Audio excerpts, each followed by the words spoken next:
Well, hello, everyone. Hello. And let me take the time to first of all say thank you for coming today. Thank you for joining in on this particular discussion. I'm going to share my screen real quick so that I can share the slide presentation with you. And but before I do that, I want to just introduce you to Ashi. My name, well, first I'll introduce you to myself and then I'll introduce you to Ashi. My name is Dr. Vanessa Enoch, for anyone who does not already know that, anybody who's on here already or anybody who will be viewing this at a later time. I am the president and CEO of Cultural Impact LLC, and I am a management consultant, and I'll tell you a little bit more about me in just a moment. And this is my accomplice who you see on the Zoom today. This is Ashi Mittal, and Ashi is from Pivotal Solutions Consulting. And Ashi will be accompanying me today on this presentation. And so I'm excited to see you guys here, and I hope you all enjoy our time together. We'll be here for about an hour to an hour and a half, somewhere in there, depending on your questions and just the flow of everything today. And so you'll have an opportunity to ask some questions and to interact, or to ask questions, and we'll answer your questions in an interactive format today. And yes, this is a webinar presentation. And the reason why we decided to do a webinar is because this is a short seminar. We want to impart information today. We're not, this is not interactive from the standpoint of it's a Q&A where you get to talk to us. We're mostly going to be talking to you, and we'll ask you some questions. And so we ask that you participate in the chat, which if you are on your computer, it is to the right of you, or you can click at the bottom where it says chat, and the chat will open up for you and you can type. You can select to type everyone, or you can type just the panelists. I believe you should have access to be able to type everyone. Anyway, let me go ahead and start the presentation so that we can make sure we have time to get through everything today. What we're hoping is that this is going to be, a fun time for you, that you'll learn a lot, but we want your feedback because this is an inaugural presentation. We are using social media to grow your business for the first time in this particular format. And the reason why I decided to do a presentation on using social media to grow your business is because many of my clients have expressed that their businesses have been dead in the water with coronavirus. And, we were immediately able to pivot because we are a technology oriented business. And so a lot of businesses were not. And what we're doing is sharing our knowledge and our information that will help you. Excuse me.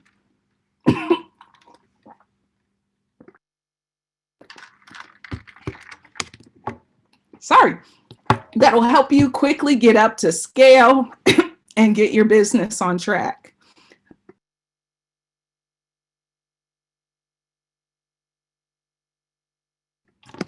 All right. So let me just take a second and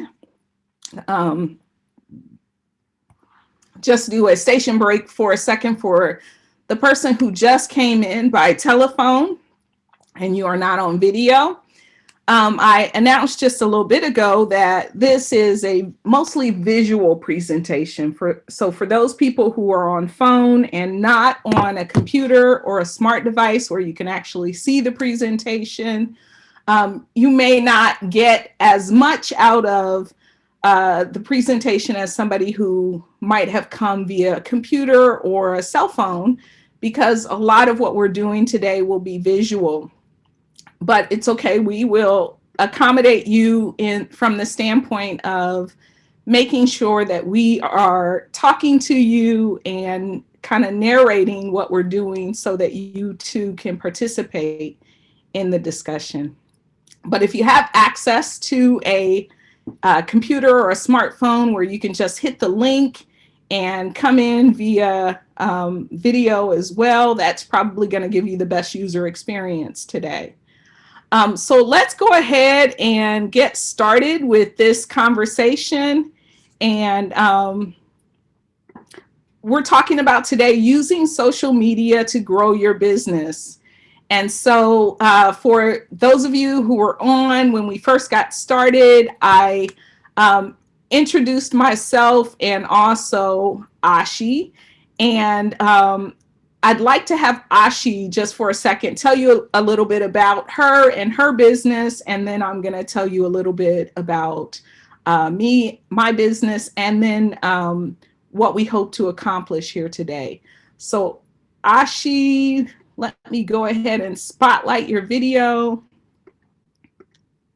so that people can see you. I always love being seen. It's always great to have the spotlight upon myself. It's lovely. But first and foremost, thank you for having me here today, Dr. Enoch. You know me, I always love to come play in your sandbox. So, as she previously said, I'm Ash Mittal. I'm the CEO and founder of Pivotal Solutions Consulting. And we are also a management style firm where we firmly believe in creating, dreaming, and elevation. And I could not be more serious about the topic of social media, especially this year when we're talking about new and improved ways and getting in front of the right people, the right messaging, the right tone, letting people know you exist. So that's really important because we create that foundation, right? We dream it up, we see things in our head, we create that foundation, and then we catapult you and elevate you to that next level. So thank you. I look forward to hearing all about everybody else in the audience.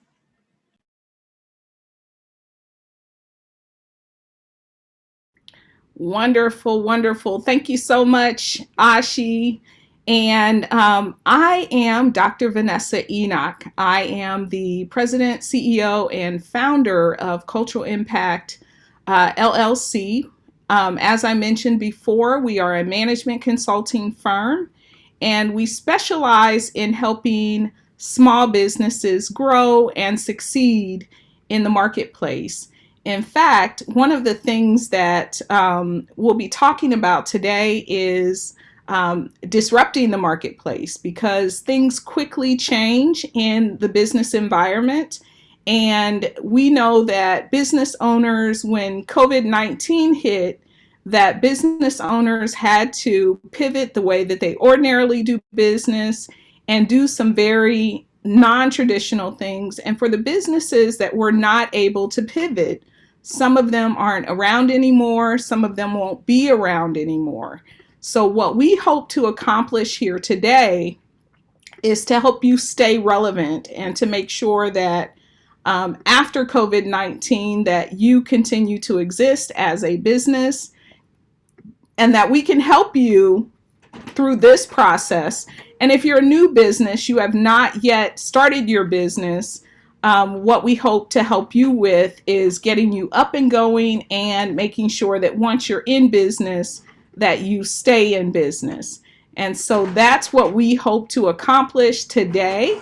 And so since this is an inaugural training that we're doing right now, we're going to ask your feedback. We'd like to have you tell us about what we did well today, what we didn't do so well, because we're in the process of reinventing the services that we offer to accommodate small business owners who have either been in business for a long time and they need to pivot. They need to ensure that they capitalize on opportunities to communicate in this social media environment. And so we want to make sure that we do a good job in presenting the material that's going to help you succeed, and that we do a good job in connecting with you. That's our goal. And so we're going to talk about today how we can help our clients. We're going to talk more about what we do and how we can help you towards the end of the presentation. Um, but throughout the presentation, we're going to cover topics like social media and marketing strategies, effective promotion strategies, strategies for growing your social media following, and building your brand on social media. And then finally, we're going to tell you how to contact us. And we're also going to send you a survey. So just keep in the back of your head that we're going to ask you to rate us at the end of this. And so I would advise, if you don't have a pen and piece of paper handy, that you go ahead and grab that and get ready, because we are going to have a little fun today, but we're also going to share some helpful information that may help you succeed in business, and or that will help you succeed in business. And I see some folks, some names that I know. In fact, I know all three of the names that are on here right now. We have several people who actually registered for this presentation. So hopefully folks will be joining. A couple of folks dropped off because their telephone, they called in via telephone, and I mentioned the experience will be better if you are on a computer. It's not a necessity, but it is helpful if you're on a computer as opposed to, or a phone, a smartphone, as opposed to dialing in.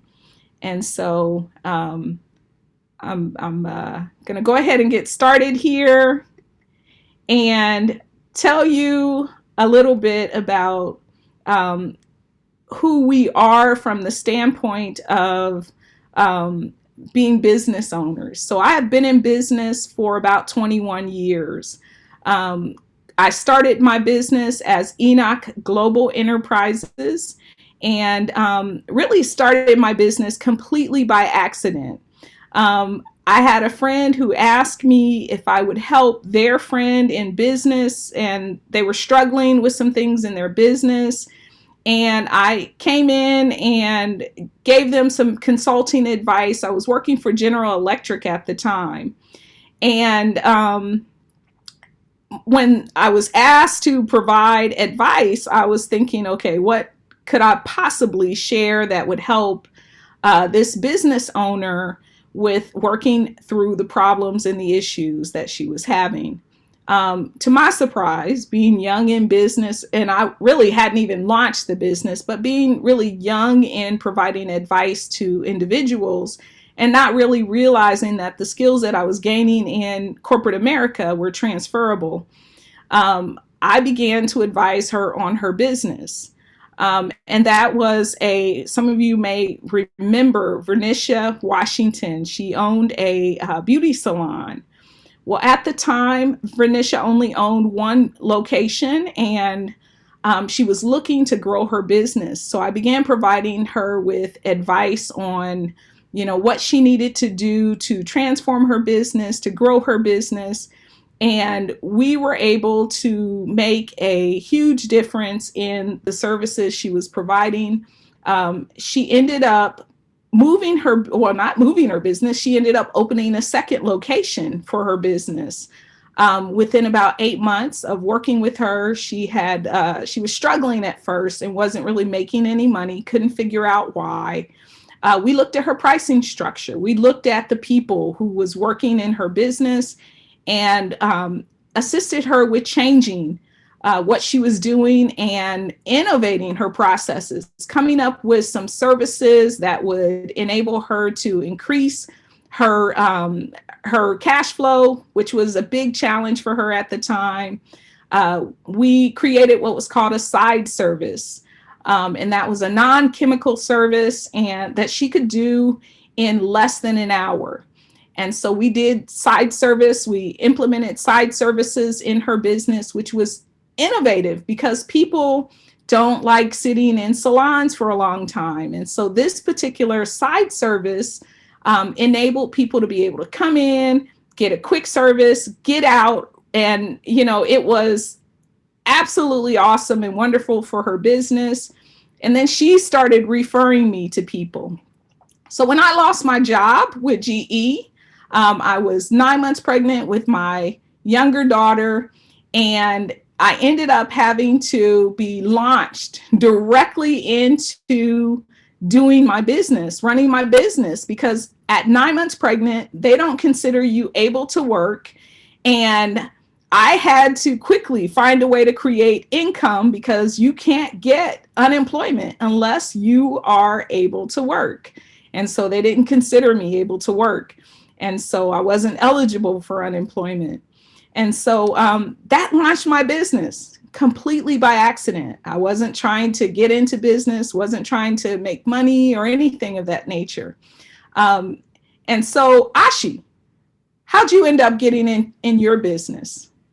I'm always a fan of the saying, you know what, people will not take you seriously unless you're kidding. And the origin story is really quite simple. Once again, it's a little similar in the sense of I accidentally fell into it. I had published my first book in college at 18, moving and grooving, gone to a program where I was interning and working with all these high level executives all around the world. And somebody said, what are you doing going into industry? Why do you want to go into corporate world? You're really great at this problem solving thing. You have a keen eye when it comes to root cause analysis and just identifying a problem in 30 seconds versus other people that take you 6 months. What are you doing? You'll do great if you go into corporate world, but I think you can make the impact you want if you were a consultant. And it just ended up being something I started before I was even out of graduate school.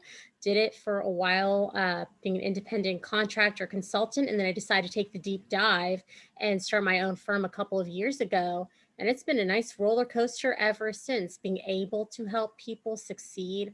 I'm all for making sure people, organizations, they stick around for more than 5 minutes and have the ability to not only, once again, sustain themselves, but to really make their dreams come true. So, any opportunity I have, whether it's a training, a workshop, working with a client, coming in and identifying what the problems are, I'm all for it. I can't imagine myself doing anything else for the rest of my life. That's So, that's awesome. me. That's awesome. So, Ashi and I work together on a lot of different things.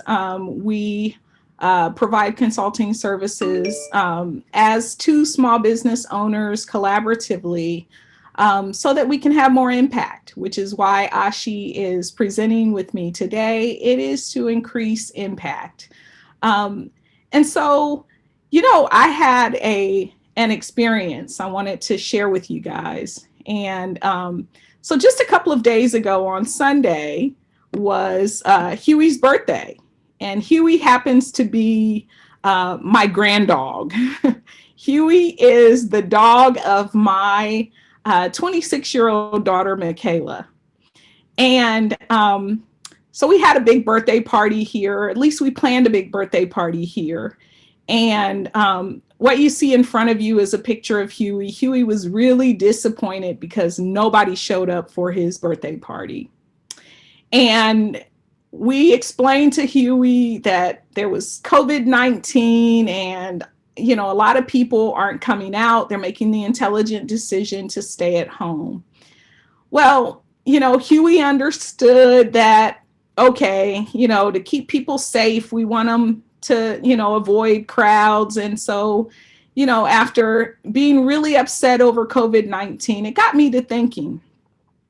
I thought about the times that I've had parties, and, I'll announce a party, and, there have been times that I was terrified that nobody was going to show up to the party. And I'll announce a party, and 80 to 100 people always show up to the party. And I'm like, oh my God. And I'm always worried we're not going to have enough food. And I always have somebody on standby just in case, we run out of food, to make sure that everybody's going to eat and all of that good stuff. And so I'm always thinking ahead about how to make sure we um, increase the number of people, or at least we make sure that people are going to show up to the party. Well, I have a friend, and great guy, and he's actually from another country. He's not from the US, but every year he has these wonderful themed parties. And every year, and he does these theme parties maybe 3 4 times a year. And every year that he has these themed parties, nobody shows up for the party. 3 to 5 people max is as many people as I've seen. And he's always got a massive amount of food, delicious food, in fact. And it's usually cuisine from his country. And, I got to thinking about, Huey's party and the challenges of getting people to come to the party. And it reminded me of business. It reminded me of the struggles some of my clients are having in business. And so I got to thinking, what can we do, or what do we do to make sure people show up at the party? And I thought about that as it related to doing this particular presentation. So what we're doing right now is a trial run of the party. This here is the taste test where everybody comes in and tastes the food to see, is the food good?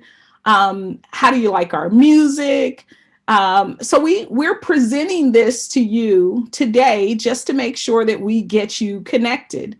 And so in the past, my parties looked a lot like this, where tons of people show up to the party, and I mean, all kind of people. There's cats, dogs, etc. Everybody's showing up at the party. And so, as I thought through that process, I thought, how do we create a party atmosphere in business where people are showing up to your business, where people are getting the most bang for their buck, where people feel like you're adding value? And so this presentation was born to help people understand some of the strategies that they can employ to get people to your business, especially in an environment like COVID-19. And so what we put together here are 7 strategies for maximizing your digital presence. And so I'm going to take you through all 7 of these strategies. And Ashi is going to help me with this presentation and offer a bit of advice from her experience as well in employing some of these strategies. Now, I put my website on, the front here because I wanted to just show what the front of my website looks like right now. That website is going to change a lot. It's going to change a lot because what I'm in the process of doing right now is pivoting my business. I'm in the process of making sure that my business changes in accordance with what's happening in the environment right now. And so we're going to talk to you about also doing the same thing. If you've already launched a business, I see Gail, who owns edibles and such. I know Gail has been around for a long time. And Gail, at this point, I'm sure at some point, if it's not already in her mind, it needs to be. Gail will at some point need to become a mentor for people who are launching their own businesses. And the reason why it's great to have somebody like Gail mentor you is because Gail's been in business for a long time. What Gail may have noticed as an experienced business owner is that the game changes. I have had to reinvent my business many, many times because the game changes. Things don't stay the same.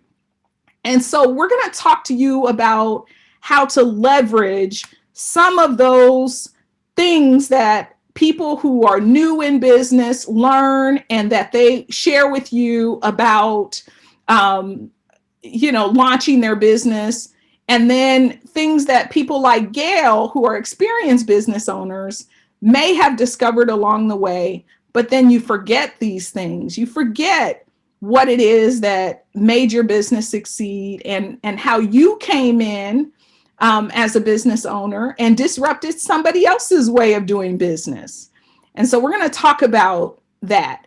And so the first step in this process is that you have to capture their attention. And so how do you capture their attention? So there's a number of ways to capture someone's attention. The first thing is, in an online environment, it is a very visual place. And so you can capture somebody's attention by using images. But guess what? Images alone are not going to be the end all and be all. It has to be something, a story behind those images. And you've got to make those stories relatable. And a lot of people, I've heard people say, don't write a lot because people don't like to read. Well, guess what? That's not true. So you can just throw that out of your mind and realize that if you can capture people with your story, people want to hear your story. People want to know why Gail Billings has been in business for a long time. I also see Kathy Lewis. They want to know why Kathy Lewis had such a successful career at Procter and Gamble before she launched into her own business, and what made her want to launch into her own business. And so share your story. Share your story. You know, and part of that is creating relatability. Know the challenges and struggles of your audience. You've got to know your audience. What are their struggles? And then you want to really know what they're dealing with and relate that to your own struggles.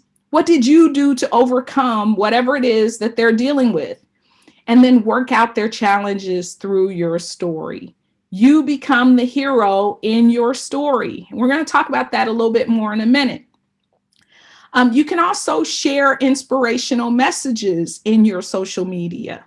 Your customers will associate those good feelings with your product or service. So make sure you capture their attention. Ashi, how would you capture someone's attention? Any other ideas or what? Oh my goodness. Well, in this world of constant scrolling and there's so much to look at in such a short time, you have to be able to stop them, right? I love what you mentioned about the longer captions. This is a personal favorite of mine. For a while this year, people thought, okay, the longer captions is a 2020 thing. It's going away. The truth of the matter is that people love the longer captions. It's not going anywhere. So it really gives you an opportunity, yes, to tell your story, but to also share insight, right? Everybody wants to know what's real. Staying away from that perception of being a perfect and there are no real problems. You become the hero of your story, but once again, it's relevant. It's relatable, but also keep it positive. I cannot say this enough. You have to be that active listener, really pay attention to the lingo that's being used by your audience. Use that lingo back, right? Using those keywords that they're talking about or mentioning. Once again, being relevant, having an idea of what's going on out there, really capture the attention by your awareness. I think that's the most overlooked aspect of this, is that people are just like, okay, if I put out a quote or if I put out, my brand tagline or just something, it'll be out there, it'll stop and get people's attention, but they want to know the story once again behind that, the relatability. So those are a few things I would suggest, really easy peasy Those things. are good. You know what I really like about the online environment? I love the way young people have capitalized on the opportunities to change the game. There are young people who are making millions of dollars on social media. And then there are people who have been in business for years who haven't quite figured out how to crack the code. Well, I like to talk about being in a relationship with somebody, developing a relationship in order to make sure that you can connect with your audience. Because remember, you only have seconds to grab their attention. And so let's take a look at an example of what I'm talking about. People love the behind the scenes look. How do we know that?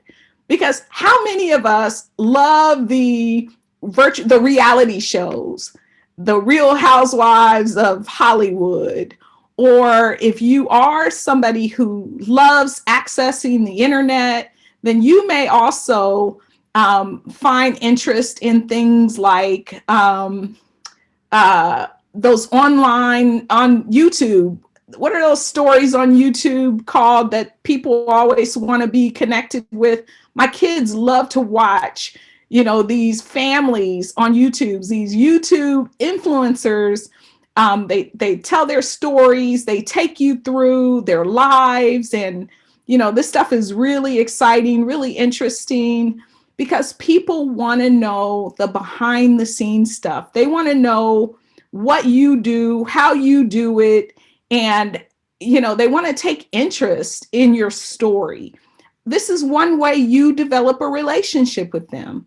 I'm going to see if I can get my video. Let me go back for a second. If I can get the video here going, and I may have to, I think I'm going to have to stop the screen share to share it another way, just so you can see the video.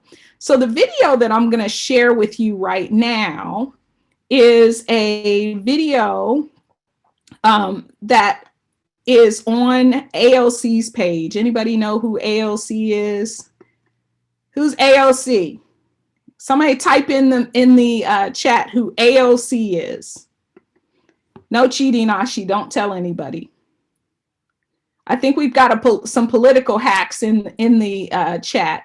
I see Billy in there. Billy should know who AOC is. Who's AOC? Exactly. Alexandria Ocasio-Cortez is AOC. Can you guys still see my screen in front of you? Are you able to see that? Yes. Let's see. Can you see the video? Let's see if it's. Can you see the video? Hey everyone, so I have been seeing progress. Yeah. Hey everybody, what's up? Okay. Hello everyone. It's been a minute. How is everybody? Just taking a few minutes. Hey everyone, thanks for joining. Earlier today, someone asked me for a COVID update and for us to kind of talk about what's happening with stimulus checks and relief and stuff like that. And so I said, yeah, let's do it. I'm happy to hop on Instagram Live tonight and answer your questions around COVID relief and stuff like that. I've also had a lot of people saying, when are you going to do your cooking Q&A? And I figured I'd do it now. A lot of you have been wondering like why I stopped doing my cooking Instagrams, and frankly it's because I haven't been doing as much cooking, and when I am, it's like like sad, like rice and beans. I mean, that's not sad per se, but it's not necessarily the most entertaining thing in the world to watch. It's just like things are slow and boiling. But anyways, I wanted to hop on and give you guys an update on COVID and stimulus checks and like what's going on and why is no one helping. And I want us to talk about like what the state of play of things are right now, what you can do, etc. So that's what I'm going to be doing tonight. I'm also going to try to be taking some of these questions while I am making a meal. So I have kind of a salmon cream pasta situation that actually shouldn't take super long to make. So I'm just going to be doing most of my prep work except mincing the garlic. I did that ahead of time because that takes a long time. But yeah, feel free to pop in with your questions. Let me see what you've got here. And let me see what some of your questions are. And Actually, know what I'll do is that I'll start off, before going to questions, I'll just start off on the state of play and how things are going with the Senate and just with COVID, and are we going to get stimulus checks, what's going to happen, etc. So here's the deal. Everyone's talking about all this fighting going on in DC, and All right. So I absolutely love the way that AOC is able to connect with her audience. The awesome thing about AOC is that she is a master connector. She knows how to communicate with people. She knows how to make a good connection. She knows how to integrate her story into their story. She knows how to communicate what she needs her audience to know, what she needs them to think, what she needs them to understand. One of the things that you may have noticed about AOC is that she was wearing a shirt that said "Tax the Rich," because she is a master connector. She knows that when she has the attention of her audience, that she can put some things in their thought processes that's going to help her do what she does best. She is a congressperson, but she's talking about Senate. She's talking about cooking. So she's not a master chef, but she's talking about cooking because she knows that people coalesce around the idea of cooking. She knows how to be relatable. And so you'll see her doing a number of things on her social media pages. She talks to people. She talks about different issues. And cooking is just one of the ways that she finds to connect with people. But notice, she never lost sight of her purpose in connecting. Her purpose was to put a message out there about the problem with Congress. And guess what? Once she makes friends with her audience will begin to think the way she wants them to think. They'll be her friend. And the relationship that we have with our friends is much different than the relationship we have with strangers, right? We trust our friends. And so you want to make sure that you are developing a relationship with your audience. Number 2 is telling your brand story. And so the person, Danielle Leslie, I have her on here regarding telling your brand story, because I am a student. The same way I am a teacher, I am also a student. I'm a student of good marketing.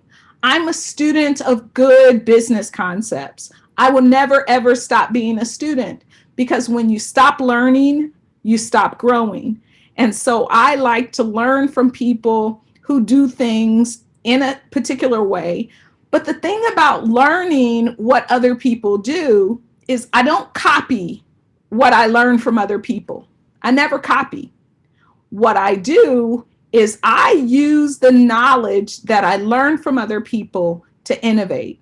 And that's what you have to do. You have to mix the knowledge that you have, because there's information and knowledge in your experience that somebody who's new on the scene may not know and understand. But you can take your knowledge and your experience and catapult that into a new way of doing things, an innovative way of doing things. So Danielle Leslie, this is her brand story, which she has on her website. And it says Danielle Leslie is a believer in infinite possibilities and the founder of Culture Ad Labs. She guides companies and individuals to uncover their culture, add and launch profitable products. And so she goes into telling her brand story. And so what she immediately does is connects you to her humanness. She connects you to why she's dynamic, why she's awesome. She tells her brand story for the same reason why AOC does her cooking on Instagram. And that is to connect with people, to create that relatability, to distinguish herself as the authority on something, and also to build trust with her prospects. And so, where do you tell your brand story?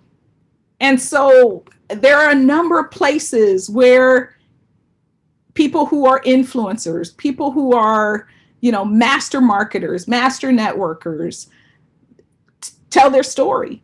You want to tell your story everywhere. Everywhere the opportunity presents itself to tell the story, you want to tell your story. So you want to tell your story in your ads, because people don't really pay attention to ads if they don't feel connected to the story. So you want to tell your story in ads. You want to tell your story on your About Me pages. You want to tell the story in photographs and videos, and you want to let your customers also tell your brand story. And you want to put those customers on your website so that other people can see what your customers think about you and think about how well you do what you do. And so you can use your story to draw people in. People trust people they know. And so Ashi, for example, I have Ashi on here because Ashi's telling a story right now in the photograph that's here in front of you.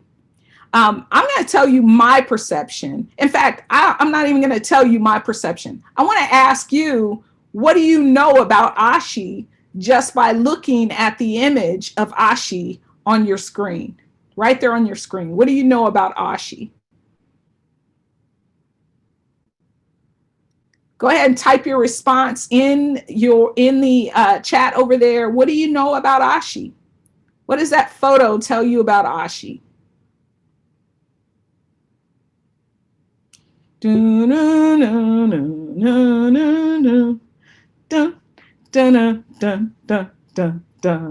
look strong and intelligent and able to take control of a situation. So that image is telling a story, serious and stylish. Exactly.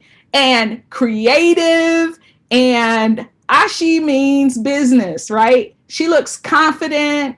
She looks like she knows what she's talking about. She looks like she is fashionable, and in fact, Ashi looks cool. She even looks like she's wearing transition lenses in this photograph, because when she walks outside in the sun, her glasses are going to show that she is super cool because they're going to darken with the sun. Ashi has it together, right? All right. And so Ashi, in her photograph, and this is the photograph that goes into a lot of Ashi's promotional materials, and she has other photographs that are just as jazzy and pizzazzy, and she integrates those into her story all the time, right? All right. Ashi says her publicist will love the feedback. Right. I absolutely think that this is phenomenal feedback. So thank you, everybody. I appreciate it. But I am going to say one thing also as she continued on naming a couple of things. I will say, the About Me page is really important. But I'm also going to say all of your profiles, right, across all of your platforms, make sure they're updated, and also use some keywords, right? When we're going back to the concept of target audience, right, and identifying your target audience, thinking about what they're going to care about without losing your story and how you can identify. Think about those keywords, put them in your profiles, in the name fields, because it'll help optimize. In other words, you'll be able to get in front of key people. They'll be able to once again relate and say, oh yeah, so we're speaking the same language. So think about that as well as you're updating the About Me, about telling your story, right? Those keywords.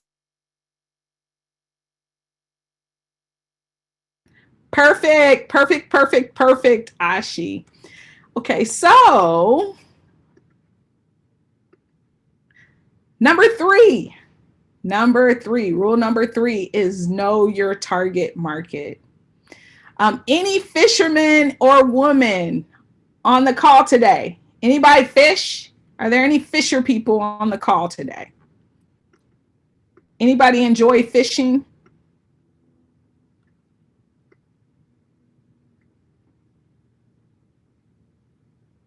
All right. I don't see any fishermen or fisherwomen popping up on there.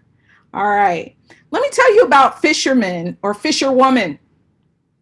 Fishermen and fisherwomen know that they've got to have the right bait to catch the fish, right? To catch the fish that they want to catch, they know they have to have the right bait. And so part of understanding your target market is understanding what the right bait is. Who is your target market? Where do you find them? What are their habits? What do they read? Do they read? What do they care about? Where do you find them? Where are they? You know, those are the things that in understanding your target market, those are the questions that you're looking to answer.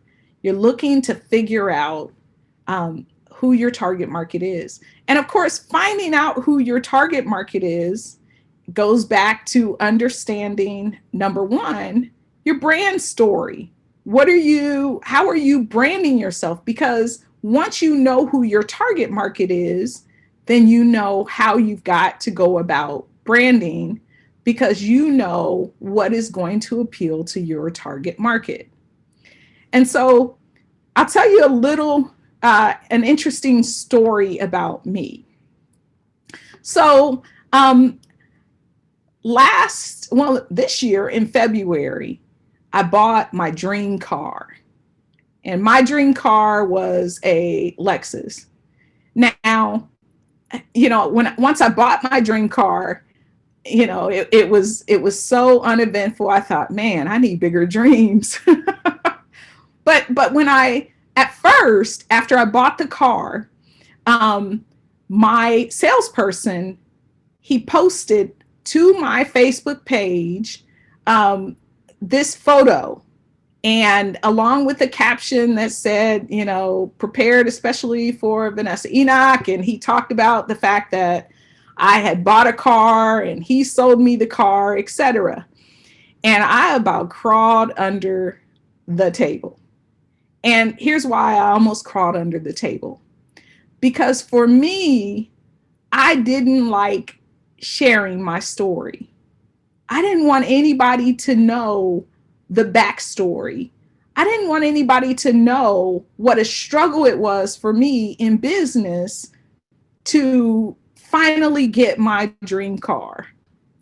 I wanted to just keep it quiet and, float into the moonlight with nobody knowing, what the struggle was, nobody knowing that I had just overcome almost losing my house after running for Congress. And I didn't want anybody to know my vulnerabilities. And so when he posted it on my Facebook page, I hid it from my page.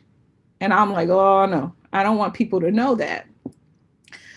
At some point, the more I thought about it, when I saw people posted their thoughts about me, what they thought was me.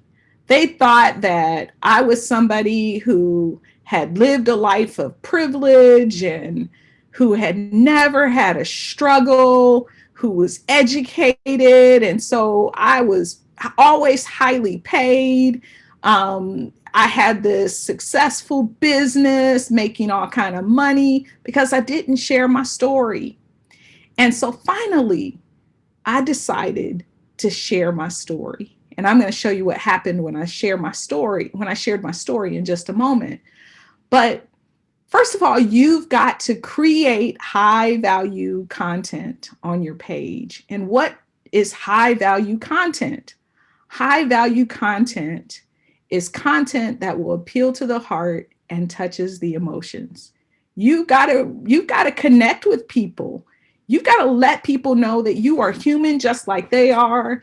You have some of the same struggles they have, and that your story has not been peaches and cream. Because people assume when they see people doing certain things, they see me running for Congress and they think I'm an old white man who, never had a struggle, right? Well, of course, they don't think I'm an old white man, but you know what? There's an expectation of what it looks like for people to do things that other people think are the impossible. And so what you've got to do is you've got to connect your story with their story. You've got to touch them emotionally, because guess what?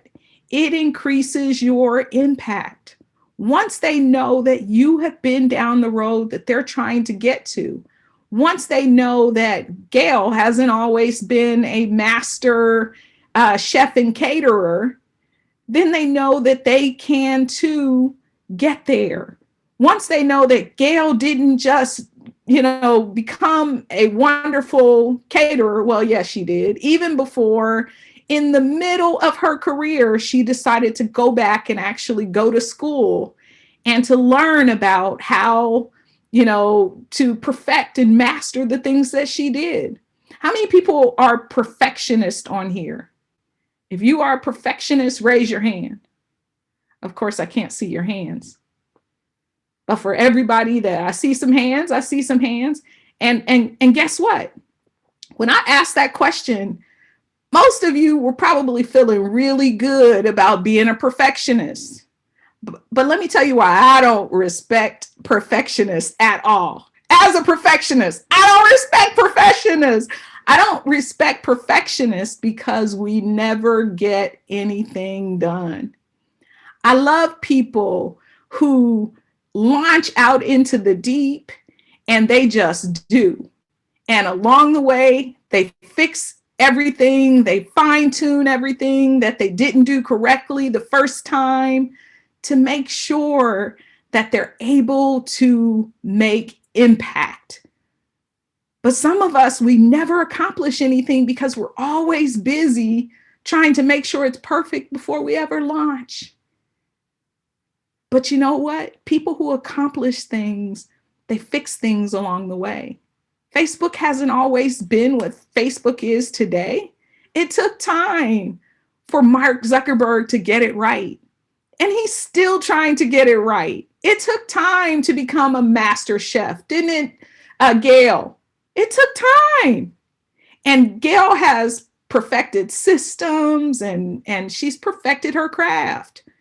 And somebody else, some young whippersnapper will come in and they'll start their catering business and they'll have some little jazzy pitch where they're able to capture the minds and the hearts of everybody that Gail used to do business with. They will come in and disrupt the market. But you know what will make us relevant or keep us relevant is if we continue to grow, we continue to change and evolve and innovate so that we never become obsolete. That's the thing about the Lexus car. They're constantly reinventing the Lexus. The reason the Lexus was my dream car is because of their tagline. Lexus's tagline is the relentless pursuit of excellence. And I absolutely love that tagline because I wanted a car that represented the relentless pursuit of excellence. And so I worked hard until I could finally purchase my Lexus. But I didn't just go out and buy a Lexus. You know what had to happen? Somebody else who had disrupted the game, his name was J.C. Baker. J.C. came and picked me up. We had a proposal that was due. And on this particular day, and JC said, okay, I'll pick you up and I will take you to Columbus so that we can submit this proposal. JC is another small business owner. And so we hightailed it to Columbus and we got to Columbus and we almost got there too late. But on the ride there, I'm riding in a lap of luxury in JC's car. And it was an incredible experience. But you know what happened? It caused me to want to get the car of my dreams, to finally push the button and do what I needed to do to get that car. And yeah, absolutely. We only had 8 minutes to spare. Absolutely, Ashi, to get the proposal in. And People want to know that you care and you just want to help them out. That's another way to create high value content, because you let the people know that you're connecting with, that you care and you want to help them. And then the other thing is whatever you're putting out, is it entertaining in some way? Is it funny? Will it entertain them? Is it of value or is it helpful? Can it help in you or your family's life? Not necessarily you or your family, but the people who you're trying to impact. Will it help in their lives? So for somebody like Billy, who is looking to launch, and to promote what she has to offer the world, those are the kinds of things that Billy's going to want to think about. So let me Right. show I you what definitely happened. agree. Yeah. I'm going to And chime in here for a second, Dr. E. I think yeah. it's really important that we don't lose sight of what makes you unique. All right. You have to constantly be incorporating what makes you unique. No matter how many times we reinvent, refresh, incorporate different directions, we have to keep that unique selling proposition, or what makes you sincere, genuine, or creates those relationships, right? Where you're dating before you get engaged is what I call it, right? So just don't forget to constantly be thinking about that voice and that connection to your people. And you know what, Ashi, I think is really good. And it kind of capitalizes on what you're saying, is that is exactly the reason why you can't copy other people, right? It is the reason why you have to provide some kind of a unique experience and innovate rather than copy, because you can't be somebody else and you can't accentuate something better and something innovative and something unique if you're simply copying. It's not going to benefit anybody to go out and to duplicate Facebook and invite people to come and join, because why would they leave Facebook if you're providing the exact same product, right? Or the exact same service. So you've got to innovate. You've got to do something different. You've got to do something unique that's going to want to make people come and, be part of whatever it is that you're offering. So I want to show you the video of, and I just want to show you quickly what happened when I decided to share my story.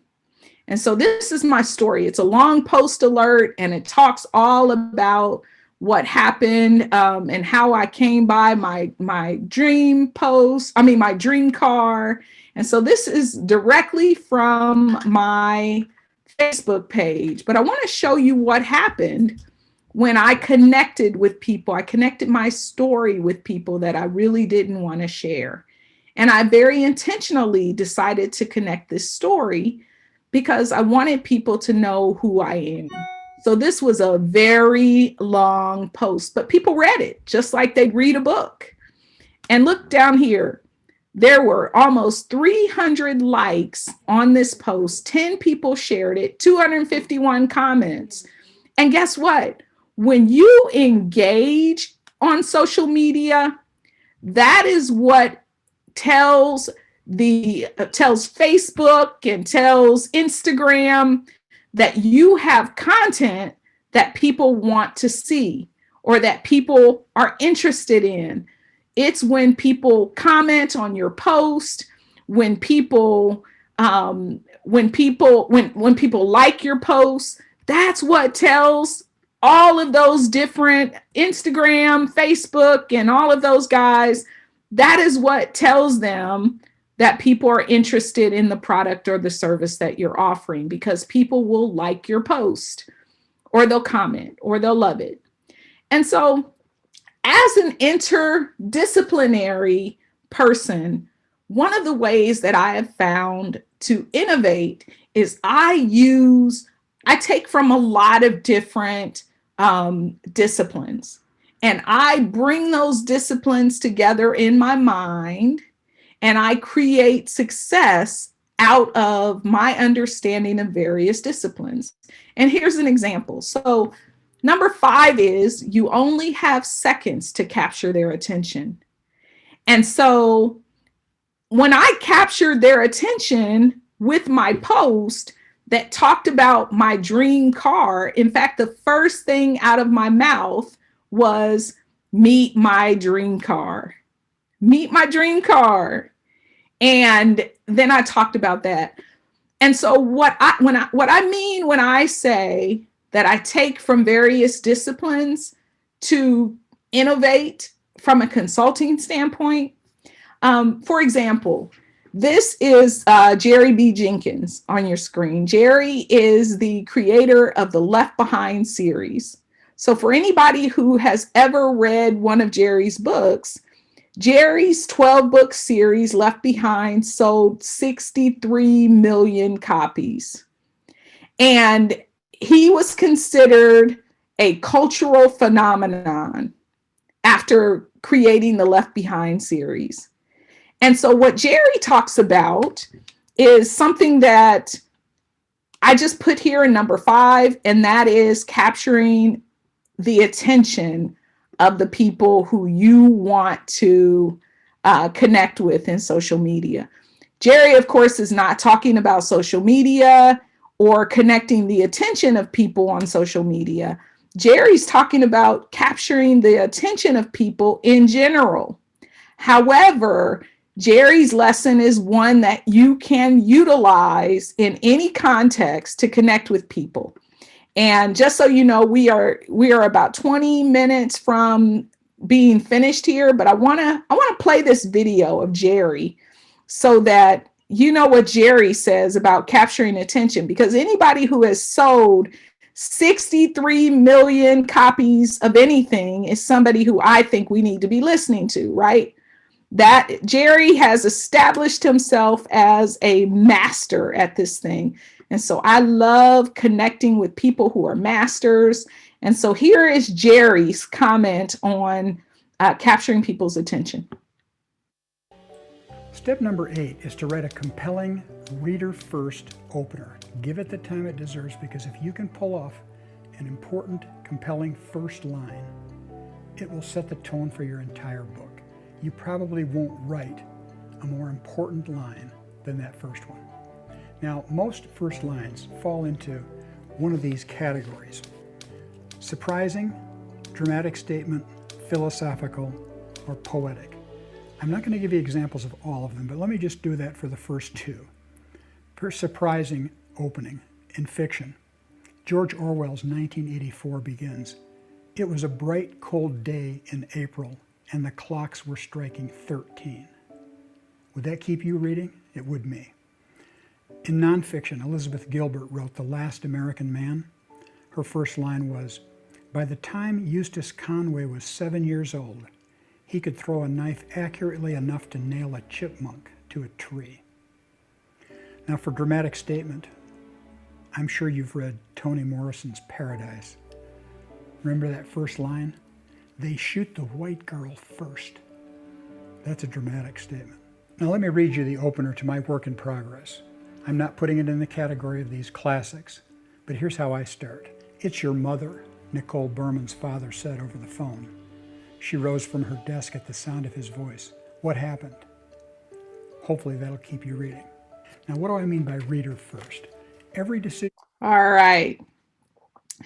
And so, of course, we want to connect and capture the attention of whoever it is that our audience is. And so the way that we capture the attention of our audience is to make sure that we capture their attention quickly. We've got to draw them in immediately. You don't get to delay because guess what? You have to earn the right for them to even hear what you have to say or be interested in what it is that you have to say. That is a privilege that you earn. It's not something that is easily given either. And so once you know your target market and you understand who they are and what they're interested in, then you know what might capture their attention. And so that's the name of the game, making sure you capture their attention right off the bat. And so number 6, And keep in mind, we only have 7 of these, so we're almost winding down. Number 6 is know your product. And so, anybody remember MySpace? Type in the chat box if you remember MySpace. We know. Ashi says, barely. Oh, yeah, first social media. Exactly. MySpace. MySpace is a thing of the past because guess what? Facebook, Instagram, YouTube, Snapchat, Twitter, and all of these other social media services came about and they disrupted the game. They're gone. And Gail says, heard of it, but never used it. Well, Gail, they've been gone for a long time. And, you know, in the social media world, MySpace is a dinosaur. Nobody remembers MySpace anymore. In fact, I came across an old MySpace login or something I had, and I went into MySpace, and it was all these crazy pictures of my kids when they were little. And I'm like, oh my God. And at that time, MySpace was the best thing cooking. And then, and Billy says, I actually love MySpace that you could create almost a website with much more about you than Facebook, but poor Tom, LOL. Tom is a thing of the past because you know what? Tom got stuck on his way of doing things. And Tom missed the fact that a revolution was happening and that other people were creating and coming up with new ways of doing things while he was stuck on his way of doing things. And I'll tell you what, it can happen to any business because there's always somebody out there looking for new ways to innovate, new ways to create. And in fact, there is a conservative site right now which has come about, and a lot of Republicans on the political sphere have joined this whole new social media craze that's all about making sure that they connect with people who are like themselves, other conservatives, and that they're able to speak freely and have the freedom to say whatever they want to say. And so, hence, you know, this new social media platform. And so people are always looking for new ways to create. And so step number 7, and guess what? You may have realized by now that this is our last step in this process. Step number 7 is to be the expert. So what do we mean by being the expert? You have to become a student of your craft. As I said earlier, never stop learning. Things are constantly changing. And how do you become an expert? Experts can develop by just spending about 20 minutes per day, honing your skills, learning something new, and changing. If you become a student of YouTube, you know, you can learn more on YouTube about your craft than, you know, it's so much information that's available to us now. There is no excuse for not knowing, no excuse for not knowing anything. You can put almost anything online and find out how somebody else is doing it, how somebody else might be doing it better. That will give you some ideas about how to create something of your own or how to stay relevant, because that's the other part of it. You've got to stay relevant. You've got to change. If you want to stick around and be around for a long time, you've got to be in the business of innovation, change, and staying relevant. And so the other thing about being the expert is knowing your competition. What do they do well? What do they do not so well? What market do they serve? So for somebody who has been in business for a long time, this is an opportunity for you to figure out what your competitor is doing and to add that to your knowledge bank so that you can improve on what you're doing. You don't lose the experience experience that you already have. You add to your experience, you add to your toolbox.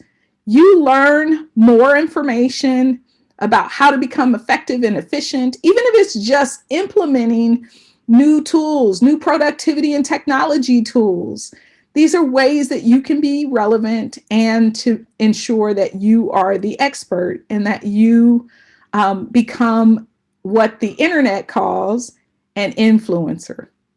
Influencers disrupt, they innovate, and they do it better. That's what they don't create anything new.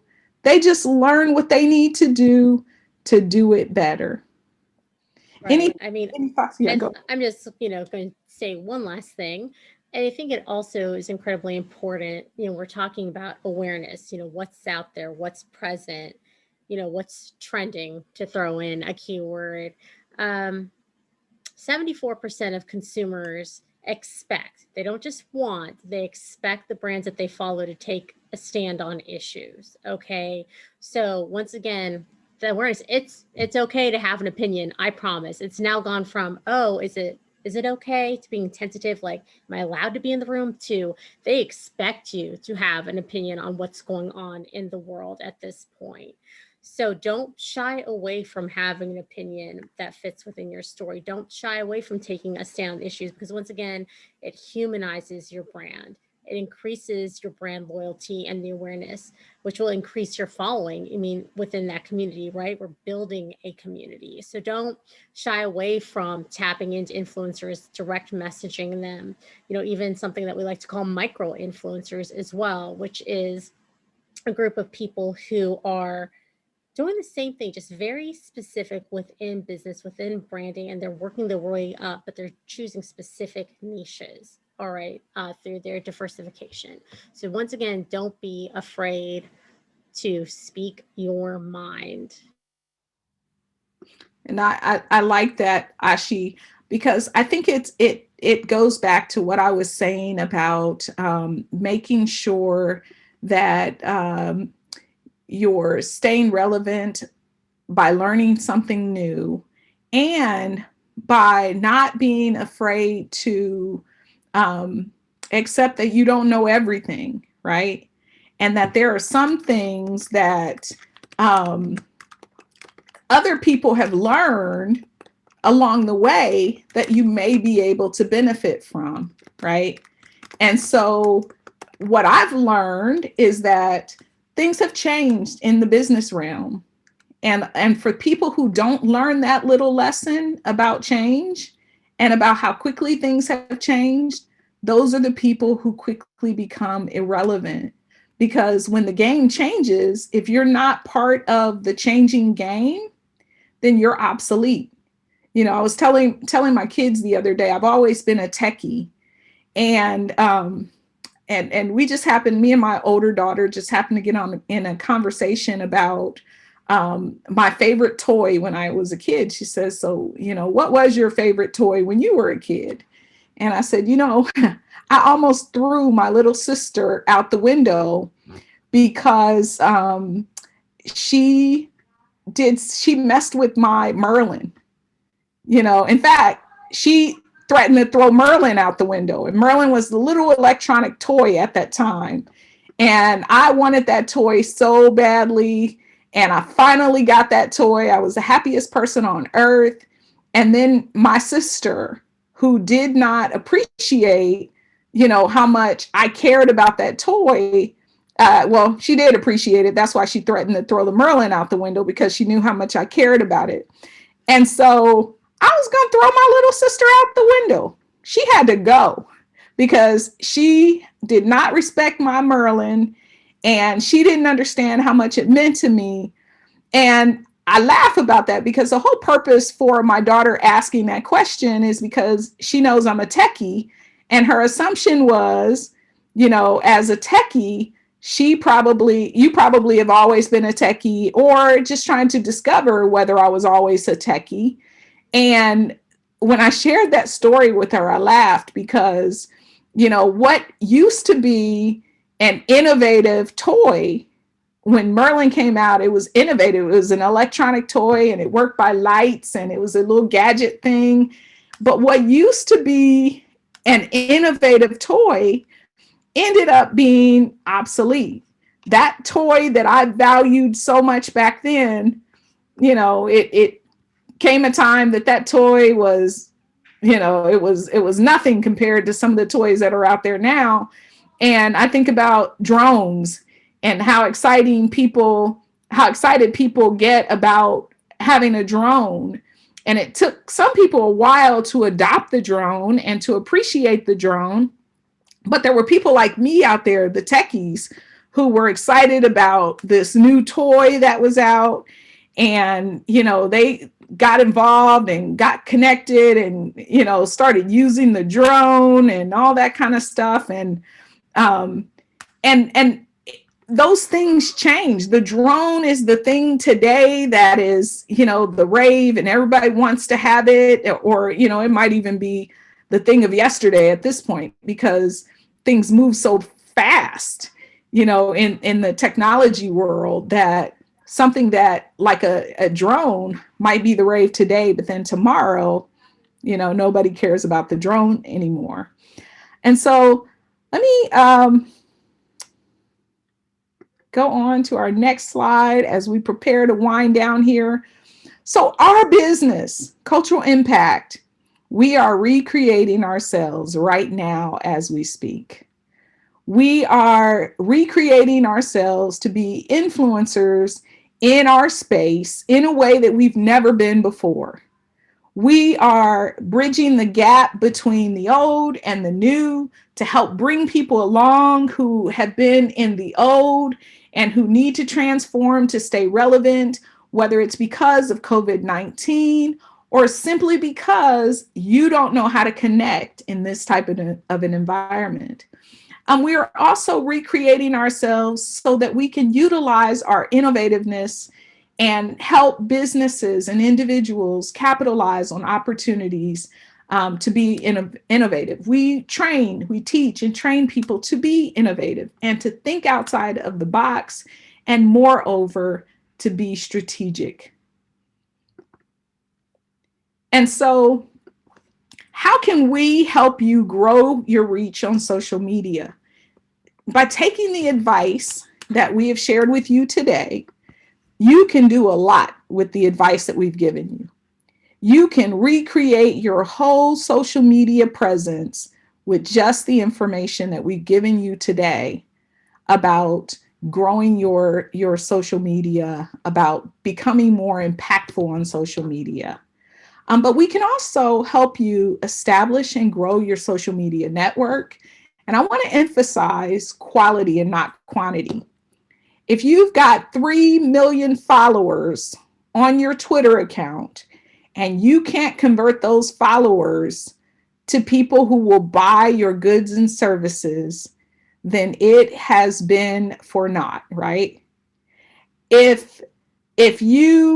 it's not about how many followers you have. It's about how many followers you have that will adopt whatever it is that you're selling, that will convert to a purchase or a sale, or whatever it is that you're trying to get them to do. That's the important thing. It's the conversion. It's not just the number of people who you have joining your pages. And so we specialize, though, in do it yourself, which is why we do the free trainings. We specialize in helping people do it themselves. And I'm going to show you in a second a service that we offer to secure your web domain and hosting. So if you haven't already developed a website and purchase hosting, because if you want to launch a website, you have to have both a domain name, that is the address where people can reach you, and you also have to have a hosting service that can house your web page, right? And so we offer do-it-yourself services in terms of web domain and hosting services. We also help you connect with your target audience. Research is important. So we help you research and understand who that audience is, and we help you connect with that audience. And then we are doing something called Impact. where we started out as a business that simply did consulting, management consulting, and coaching services in business. We are transforming. No longer are we just doing consulting services in business. We are helping people, individuals, as well as businesses create impact, hence the term cultural impact. We are helping people create impact. And so we're going to do that in a number of ways. But one of the ways we're going to do that is by providing a service. Coming up here, we're going to be doing a series of classes, a 6-week series on making an impact. And so that's going to include a lot of different things, like the art of storytelling. We talked about how to help you become the hero in your customer's story by connecting your struggle to their struggle and you becoming the solution. We're going to help you develop your brand image and build your brand story that connects with your customers. We're going to help you expand your influence by encouraging interaction on your pages and growing your social media channels with people who you can convert. We're starting everything fresh. We're starting our new Instagram and Twitter pages. We're relaunching everything to become more impactful, because our words for 2021 is impact. We're looking to make an impact. We can help you research your audience and determine their interests. I have a PhD in public policy and social change. So these are the things I've been trained to do to help people change, grow, develop. And one thing that PhDs can do well is research. We can help you understand your audience, who they are, where they are. And right now, part of understanding our audience is you are part of an experiment, believe it or not. That experience started on social media. We tried a lot of different things right now so that we can guide you along in this process by doing things, showing the way, demonstrating the information that we know by recreating our social media presence. And so we're going to help you choose the right platforms to reach your target market. This isn't stuff that is new to me. This is stuff I've been helping my clients do, and they're making money. Some of my clients are some of the fastest growing and biggest businesses in the state of Ohio and across the country, because I've been able to show them in business how to do some of this stuff just as a business consultant or a coach. The other things we're going to show you is how to use productivity tools to make what you do a lot simpler, a lot easier. And so if you go to our website, and I'm going to put, and this is one of our websites, we have more than one website. So the website that you registered on, culturalimpact.com, is our consulting site. But we also have culturalimpact.net, which is our web hosting, web design services. And this one is really a true DIY service. We provide 24-hour technical assistance. And so if you have problems with your website and it's 3 or 4 o'clock in the morning, you can pick up the phone, call our technical support, and get more information about how you do what you're trying to do in building your website, in developing your website. You can also search for your domain name on here, and we price our services to make sure that business owners, startup businesses, or even struggling business owners can afford to purchase those services to start your website. You got to start somewhere.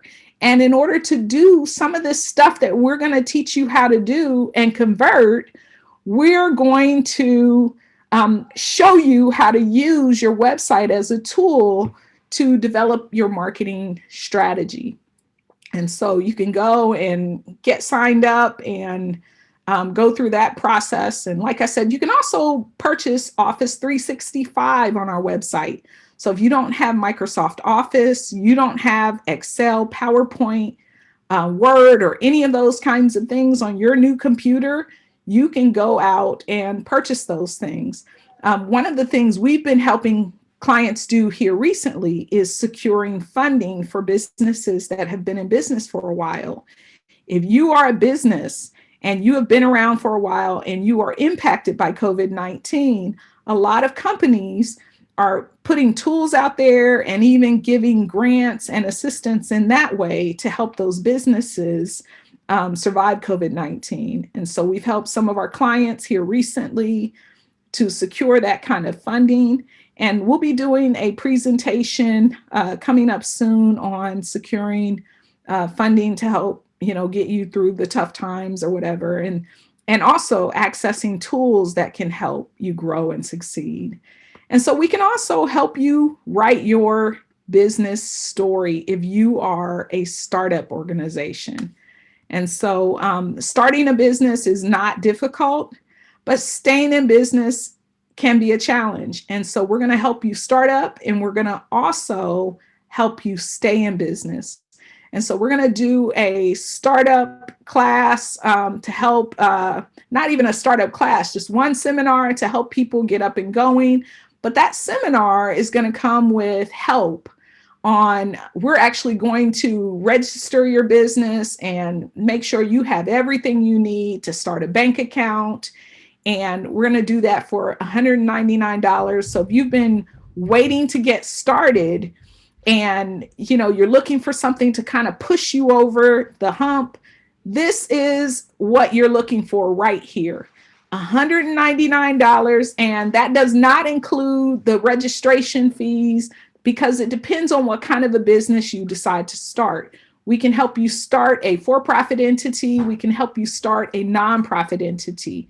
So nonprofits cost a little bit more in terms of the registration fees, but this is something we do every day in my business. So we can help you launch your business and get you up and going so you can open a bank account and you can become a legitimate business.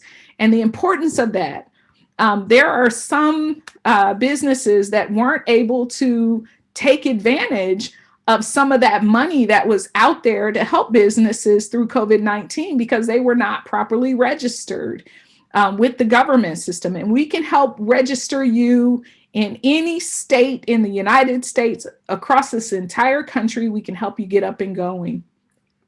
And then I want to encourage you to like our social media pages. We're on Facebook, Cultural Impact LLC.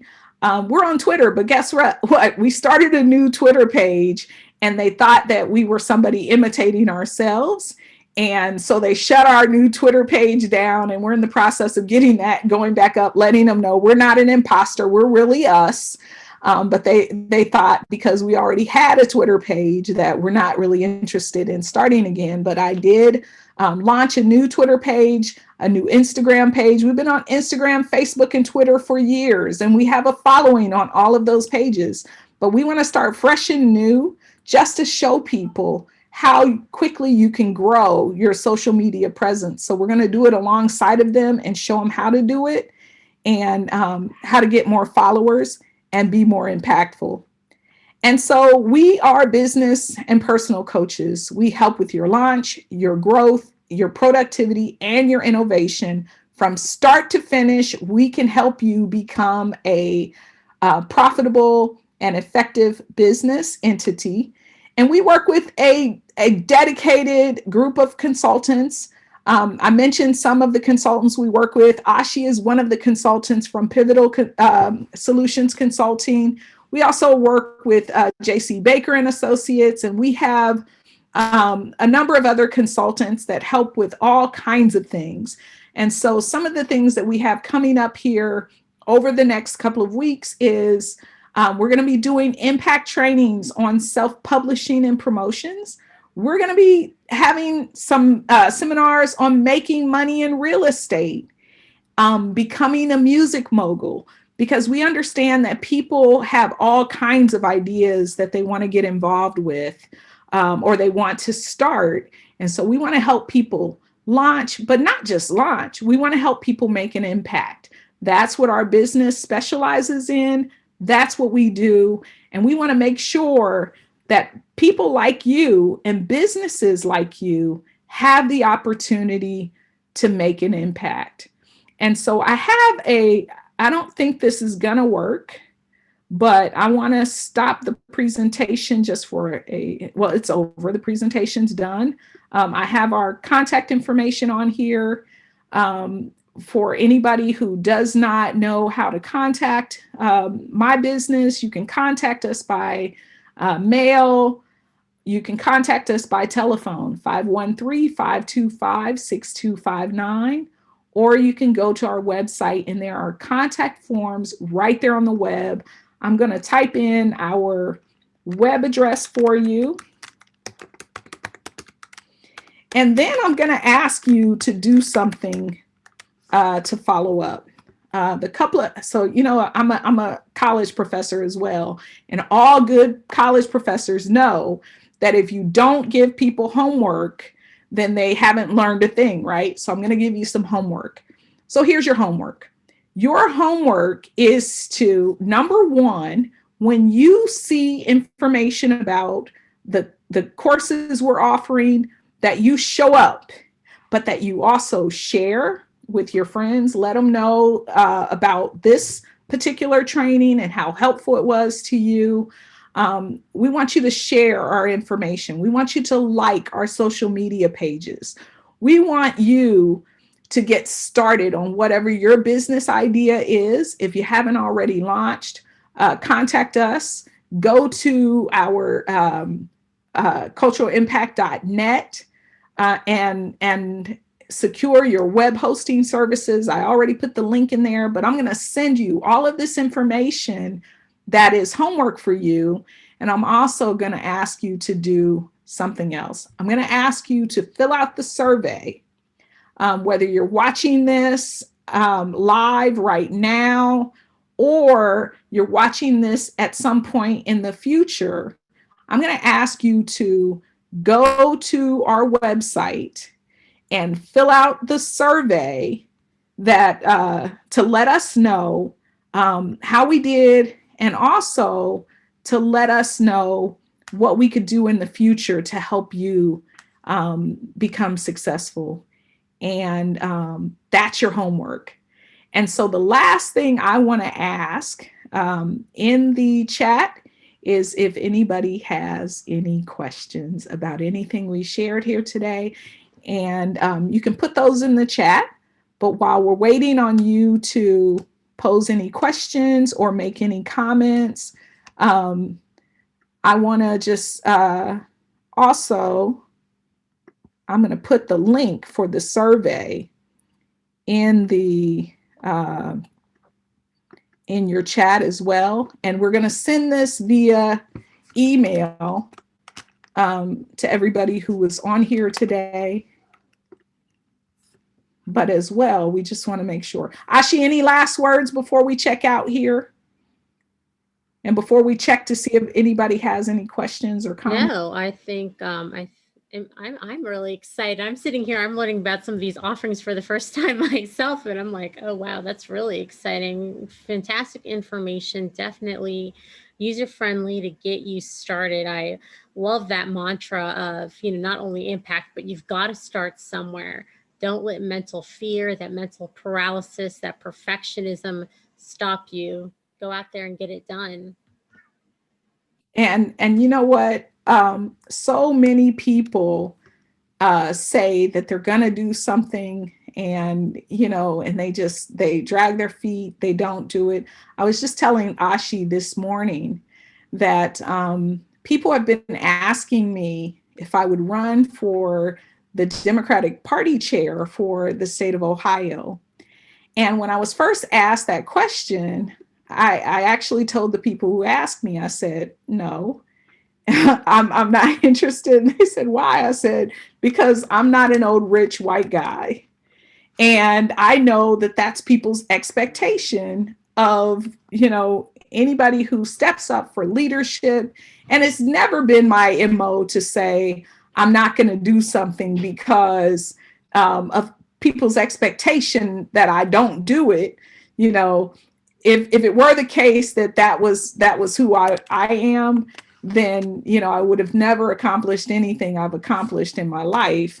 But it is me to tackle the big things and to, go after the big things. So at 4 o'clock this morning, I hit the send button on a letter of intent to run for the head of the Democratic Party in the state of Ohio. Who knows if they'll elect me to do that? And honestly, who cares? Because here's the point. It's how much impact did you make? That's the name of the game. It's, did I make a difference? Did I have an impact? And if you never step out on faith, guess what? If you never step out on faith, you will never have an impact. You will never make an impact. And so that is one of the things that I'm doing, and that I decided to do because it is a way that I'm able to make an impact. And so I'm going to go ahead and hopefully you guys have thought of ways that, or thought of things that you can do to make an impact in your business and in the other things that you've done or you're doing that can help change the way that things have been operating, or the way that COVID-19 has impacted your business. Hopefully we've said something helpful that can help you grow, change, and make an impact. So keep an eye out for the things we're going to do. We will keep you posted on up and coming seminars. And there's also on our website a page that you can express interest in any of our services. But also you can also schedule a consultation with us if you're interested in any of the services we've already mentioned. So I'm going to go ahead and put that link in the chat right now. So if you're good at copying and pasting, you can copy that survey and take the survey right now. Otherwise, we're going to send it in your email, and hopefully you guys will fill that out and let us know what we did well. Let us know what we can do in the future that will help your business. And so the survey is in the chat. I'm also going to put the website for your domain hosting. And if you know of anybody who is looking for domain hosting services, I'm sorry, that's our consulting page that I just put in there, cultural-impact.com. And so the domain hosting page is cultural-impact.net. And I'm going to put that in there again. Any questions, please feel free to reach out. Thank you for coming. And we hope that you will attend some of the other training seminars that we have coming up soon. All right.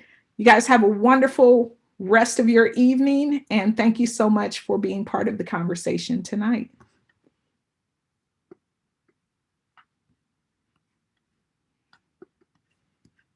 And I'll give you just a second to make sure you get those links down. And as I said, I will be sending them via email. Thank you so much, Kathy. I hope you all learned something and that we were helpful.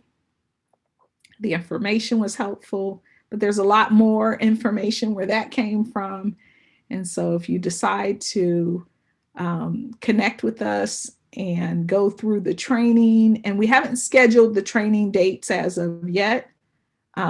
We want to connect with the people. We'll be doing a couple more of these seminars, and then we want to connect with people and find out what it is that their schedule will permit. So then we'll set the date for that. All right, guys, thank you, thank you, thank you. And hopefully you'll fill out that survey. I'll send it via email. Have a wonderful rest of your evening. And I hope to talk to you all soon.